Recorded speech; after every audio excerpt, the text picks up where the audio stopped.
안녕하세요. 조현식입니다. 오늘은 하나님의 말씀은 반드시 성취됩니다. 이러한 제목으로 말씀과 은혜를 전할 때 여러분들이 은혜 받으시는 귀한 시간 되시기를 권면드립니다. 마태복음 2장 1절부터 12절까지의 말씀인데 6절 한 절만 읽도록 하겠습니다. 또 유대 땅 베들레헴아 너는 유대 고을 중에서 가장 작지도 아니하다. 내게서 한 다스리는 자가 나와서 내 백성 이스라엘의 목자가 되리라 하였음이니이다. 아멘. 오늘 본문 말씀을 한번 설명을 해드리고서 오늘 말씀 주제를 가지고 또 은혜를 나눠보고자 합니다.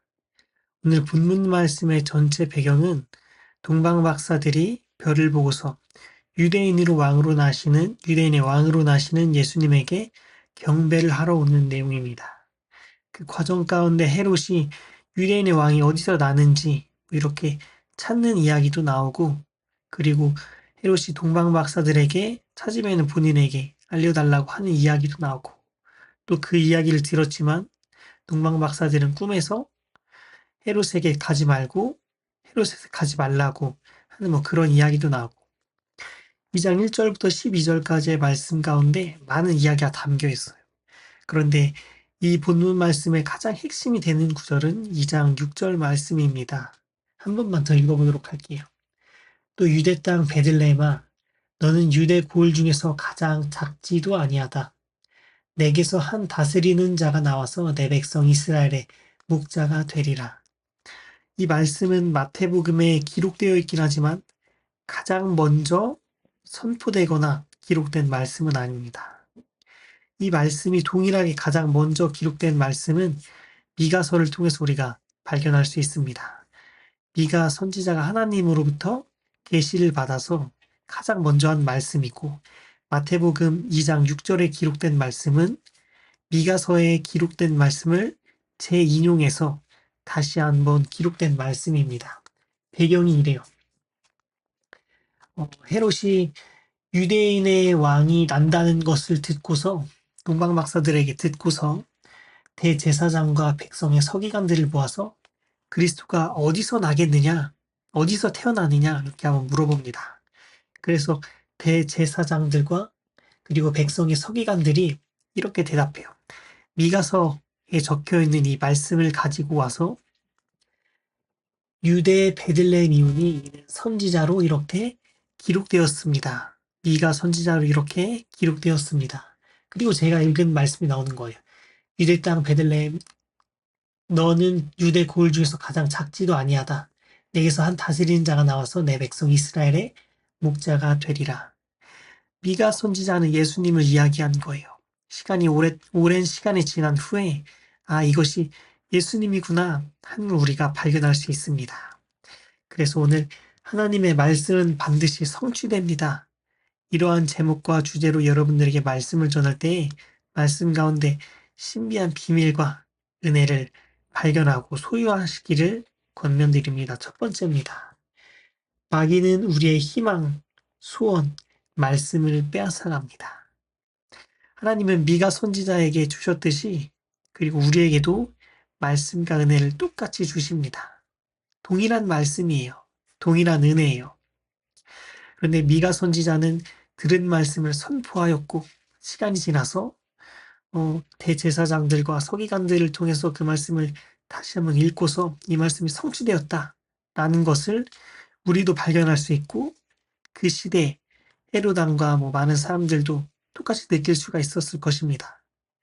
그런데 오늘날 우리에게도 하나님 말씀을 주시고 은혜도 주시고 기도에 대한 응답도 주실 텐데, 그런데 마귀가 이것을 빼앗아간다는 사실이에요.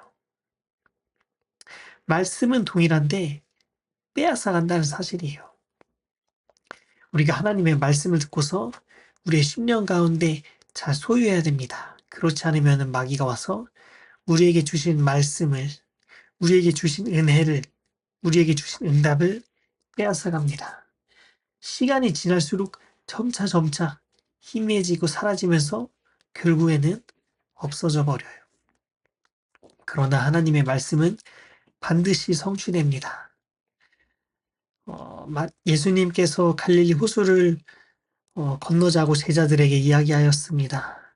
우리가 갈릴리 호수, 갈릴리 바다 저 건너편으로 건너가자. 제자들이 그 말을 듣고서 배에 타가지고 신나게 노를 젓습니다. 저 바다 건너편으로 가면 얼마나 신나는 일들이, 얼마나 흥미진진한 일들이 우리에게 닥쳐올까. 그래서 배를 열심히 저어가다가 바다 한가운데, 호수 한가운데 딱 도착하게 되었어요.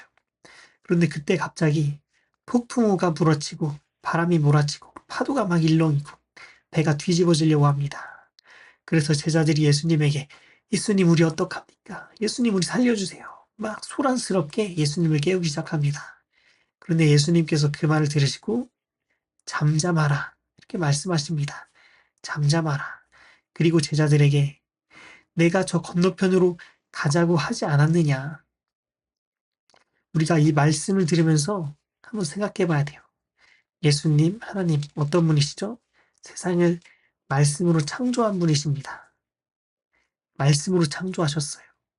그 말씀으로 창조한 하나님께서 바다 저 건너편으로 건너가자 말씀하셨으면은 건너갈 수 있는 것입니다.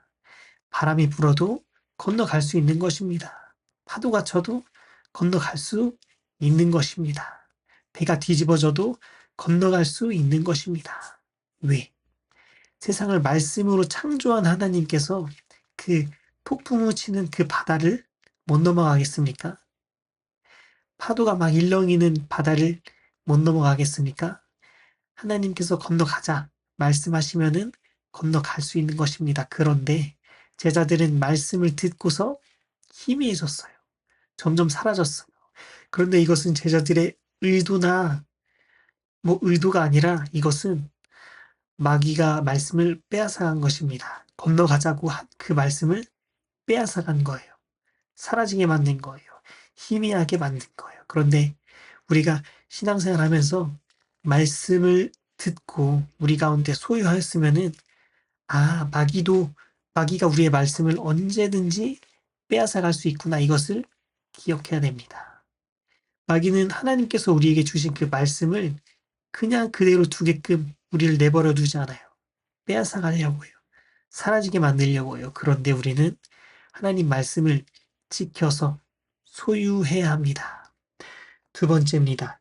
시간이 지나도 하나님 말씀은 이루십니다. 시간이 지나도 하나님 말씀을 이루십니다. 미가 선지자가 하나님으로부터 음성을 듣고 감동을 받아서 그 말 선포하였습니다. 하나님께서 그렇게 전하라고 하셨겠죠. 그 말 선포합니다. 그런데 그 일이 바로 응답이 되고 성취가 되었나요? 유대 땅 베들레헴아 너는 유대 고을 중에서 가장 작지 아니하도다. 여기서부터 내게서 한 다스리는 자가 나와서 내 백성 이스라엘의 목자가 되리라. 바로 목자가 나타났나요? 아니에요. 수백 년의 시간이 흘렀습니다. 우리는 종종 기도하고서 1시간, 2시간 혹은 한 달, 2달 내에 이루어지기를 원할 때가 있어요. 그런데 하나님께서는 하나님의 때에 응답하십니다. 하나님의 때에. 그래서 시간이 오래 지날 수 있음에도 불구하고 우리가 기억해야 되는 포인트가 뭐냐? 핵심이 뭐냐? 하나님의 말씀은 반드시 성취된다는 것입니다. 반드시예요. 몇 퍼센트 성취된다? 아니에요. 100%, 120% 반드시 성취됩니다. 성경에 나와 있는 하나님의 예언들, 선지자를 통해서 하신 하나님의 모든 예언들 거의 다 이루어졌어요. 정말 극히 일부만 아직 이루어지지 않았습니다. 극히 일부만. 대부분 이루어졌는데 안 이루어진 것들이 어떤 것들이 있겠죠? 예수님께서 우리에게 다시 오신다, 재림하신다. 이런 것들은 아직 이루어지지 않았죠. 그런데 하나님 말씀은 반드시 성취됩니다. 반드시 이루어집니다. 우리가 의심을 하건 안 하건 우리 가운데 믿음이 사라졌건 없어졌건 하나님 말씀은 반드시 성취됩니다. 왜? 하나님의 말씀은 반드시 성취되어 왔고 앞으로도 그럴 것이기 때문에.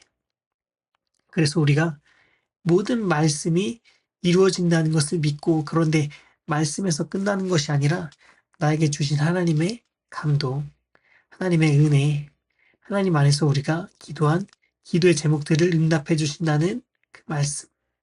그것들이 사라지는 것이 아니라 반드시 성취된다는 것을 우리가 믿음으로 고백하고 또 소유하기를 권면드립니다. 세 번째, 마음의 소원을 이루어 주심을 사람들에게 간증해야 됩니다. 하나님의 말씀 반드시 성취된다고 여러분들에게 말씀드렸죠? 성취됩니다. 하나님께 드린 우리 뜨거운 소원, 하나님께서 응답하시고 하나님께서 성취하실 것입니다. 그런데 우리에게 주신 이 응답과 하나님 말씀이 성취된 이후에 우리가 어떻게 신앙생활을 해야 되느냐, 여기에 대해서 잠깐 한번 나눠보도록 하겠습니다. 예전에 교회를 출석하시던 한 성도님께서 뜨거운 소원을 가지고서 오랫동안 기도한 제목이 있습니다. 그래서 하나님께서 그 기도에 응답을 해주셨고 그 성도님은 기쁘게 그 응답을 받아 누렸습니다. 그런데 시간이 지나고 그 성도님께서 교회 안 보이시는 거예요. 그래서 연락을 해보니까 예, 그때 응답 받았죠. 근데 응답 받았으니까 교회를 가야 되나요? 이렇게 얘기하시더라고요. 그런데 우리의 신앙이 응답 받았으니까 교회를 떠나고 응답 받았으니까 내 신앙이 끝나고 이것이 아니라 살아계신 하나님께서 우리의 기도 제목에 응답하시고 하나님 말씀을 또 성취하셨다면은 내 손에서 끝내는 것이 아니라 우리는 이 말씀을 전해야 됩니다. 사람들에게 간증해야 됩니다. 하나님 말씀을 전하면서 살아계신 하나님께서 하나님의 말씀을 반드시 성취하셨다. 그래서 내가 그 성취의 주인공이 되었다. 간증해야 됩니다. 이야기해야 됩니다. 그래서 우리의 신앙은 어떠한 단계에서 머물러져 있는 것이 아니라 계속해서 성장해야 돼요. 하나님께서 나의 기도에 응답하셨다. 그래서 거기서 끝나는 것이 아니라 거기서 나의 신앙생활이 끝나고 교회 출석이 끝나는 것이 아니라 응답을 간증하면서 하나님의 은혜를 전파하면서 신앙생활하는 것이 성숙해지는 신앙생활입니다. 그래서 정리하겠습니다. 하나님의 말씀은 반드시 성취됩니다. 이제까지 하나님의 모든 예언들이 거의 다 이루어졌어요. 이제 정말 몇 개 안 남았습니다. 예수님께서 다시 우리에게 오셔서 이 땅 가운데 재림하시는 그런 예언들이 있습니다. 근데 그 예언을 여러분들에게 권면 드리기로는 때는 모르니까 막 너무 그렇게 이상한 데 붙잡혀 다니시진 않으셨으면 좋겠어요. 그리고 여러분 실제로 그렇게 하셔야 되고 때는 아무도 모릅니다. 언제 온다 이건 거짓말이에요. 그러나 때는 모르지만 하나님께서 반드시 성취하신다.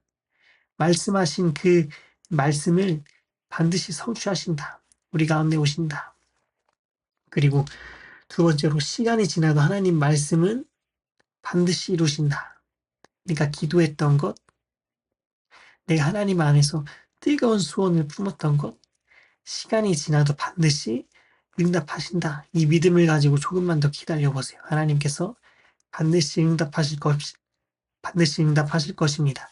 때는 아무도 몰라도 응답하실 거예요. 그리고 마지막으로 우리의 마음의 소원이나 하나님의 말씀의 성취를 이루셨을 때 끝내는 것이 아니라 사람들에게 이것을 간증하고 전하는 여러분들이 되기를 예수님의 이름으로 간절히 소망합니다.